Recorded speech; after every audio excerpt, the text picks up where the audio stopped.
Hi, this is Study with Mo. So today we will be doing Maths B May June 2025, Paper 1, question number 8.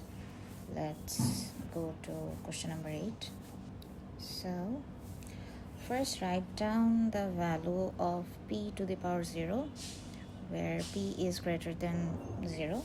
So anything to the power 0 is basically 1. That's it. You are done with 8a. And then we need to simplify fully. 32 q to the power 20 r to the power 5 whole 3 by 5. The whole thing is to the power 5. Let's break it down. Okay, so we have 32 to the power 3 by 5 q20 to the power 3 by 5 and r to the power 3 by 5.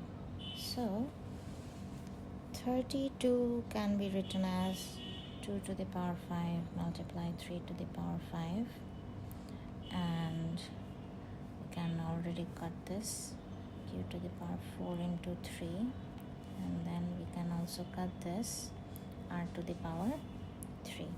So 5 we can also cut this 2 to the power 3 q to the power 12 and r to the power 3. So 2 to the power 3 is basically 2 to the 4, 4 to the 8 into q 12 into r cube.